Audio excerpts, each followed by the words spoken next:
Hello, my name is Private Tales, and look at that. The shit on in the dark? Well, my name is Private Tales, and this is the beginning of my story. I've been performing burlesque for 10 years now. Today is, well, there I am in the calendar. This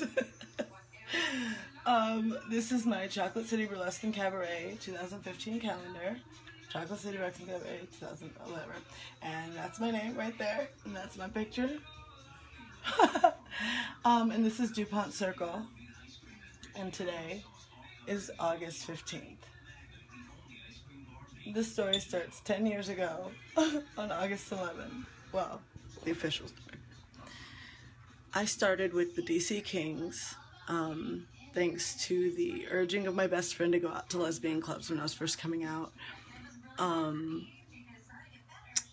I started going to all things lesbian, and that's how you meet lesbians, is that you go where lesbians are and you meet lesbians. And so, JP, thank you so much for doing that. That makes this story so much cooler, especially because I've known JP since the 6th grade, so he's always had my best interest at heart. I love that guy. He lives in Boston with his man Candy Donnie and his like 15 dogs. I don't know how many dogs you have now. 4? 3? 4? 4? Did you just get a new puppy? Anyway. So he took me out and we used to go to Chaos and Phase and Apex, and we didn't really go to Phase. We were still kind of in the we think it's full of mullets phase. We were really scared. The mullets phase. That was a thing. And so we went to Apex and Chaos, and I didn't even have a job. So JP was like bankrolling my entire career change. This dude is the bomb. Okay, so we were there, and I was looking at the show, which we didn't know was happening that night, but you know, if you go every week, you're bound to hit something. So it was a King show, and we're watching, sort of not really.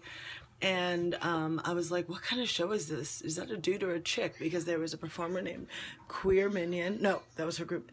Quid Pro Quo. And this performer presented both genders at the same time, and this is like before genderqueer was really a thing, before queer had even really caught on. It was gay, everybody was gay, like we're all gay. This is like the rise of gay being okay, but like anyway, so I was so confused because I am just learning the rules, so I just came out myself, so I didn't know if there were like rules to this gay club, and I was just trying to fit in.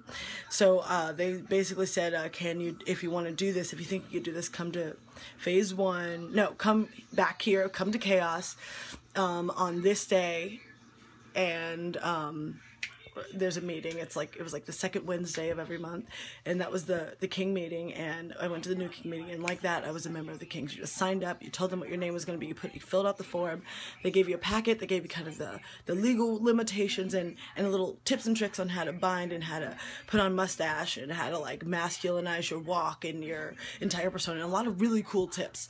And then you did like 1 or 2 months of bookings, maybe 3 months of bookings with the bookings manager, who is Anton Lestrange, and Ken Vegas was running it, and Ken Vegas ran it up until he is retiring this year.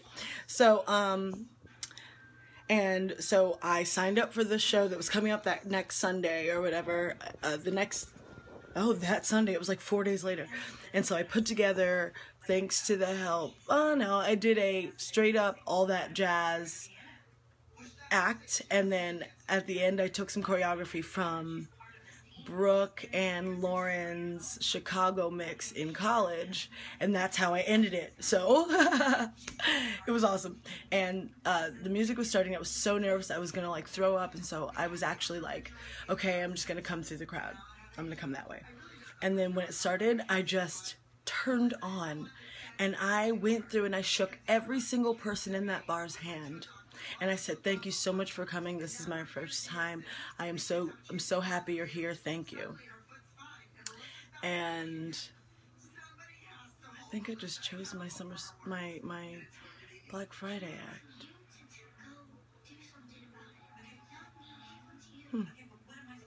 Anyway, I mean, just a concept, but so I went through and it wasn't that full, so I was able to get through everybody, and then there was a mirror in the back of the stage, so, because I finished a little early, I went there and I like straightened my bow tie, and I like fixed my top hat, and I had just some clothes from my closet, and because I'm a little bit eccentric to begin with, I have really cool clothes, so I was wearing, like, when I finally turned around, I had this like zip up vest, and it had like, it was like Hot Topic style, and it was a halter, and some pants that I had used in my dance class for dance the year for Latin dance.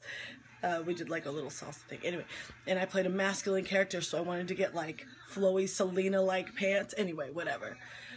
So I split these pants and I used them, and I had some tap shoes from tap class that I took in college, and I just kind of put together a really super cute act, and it was really interpretive, like drag. Come on, baby, why don't we paint the town, and all that jazz, I'm gonna rouge my knees, like that.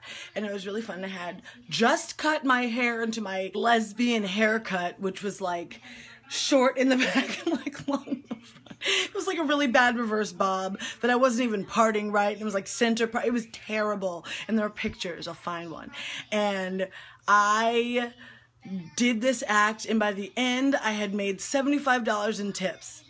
And I was like, oh my God. And so I had stripped off that like little halter, and under it I had a little thing that looked like a corset, but it was like a corset shirt with just some cute little ribbon in the front. It was pink and black diagonal stripe down the sides. Like this, it was pink and black stripe here, and it was like the corsety thing here. And it was like a tube top, so I like pulled that off, and I had a bra like this on. I think, no, I had a leotard on. That was my bottom layer because I didn't know what the rules were. So I stripped down into this leotard and the splits, you know, and my fishnets and my garters. And I think I even rolled down some tights back then. And that jazz, boom, $75. I was like, bam, this is awesome. At that show, Kitty Victorian came up to me and handed me a business card and said, that was really great. Do you want to do it again? And I said, yes. She said, I have space in this show this coming Wednesday. You should come do that act exactly like that. And I said, great. And so I get over there, and I'm so excited. I go on Craigslist and I promote myself. And people actually show up, and they end up buying me a drink that day. And I made like $125 that day because she also gave me a guarantee.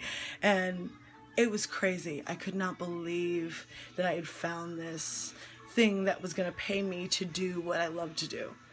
And that's how all this started back in August 2007, thanks to JP and Ken and Kitty. I am where I am today. I have to also shout out Coco Monroe, who was the only other burlesquer of color that I had ever known of. And then again, I didn't even know that there was a world outside of DC. So from my very limited perspective, it was Coco who was the representative of Black women performing and being themselves, and then came like Uzi, but I just didn't meet her back then. Coco was the first one, and this is even before I knew how influential she would be in my life. So 10 years later, I am able to put aside whatever is not where it should be yet, but thank you, Coco, for being a Black woman representative of being yourself and being beautiful in that skin. So I appreciate that. And that is the beginning of Private Tales.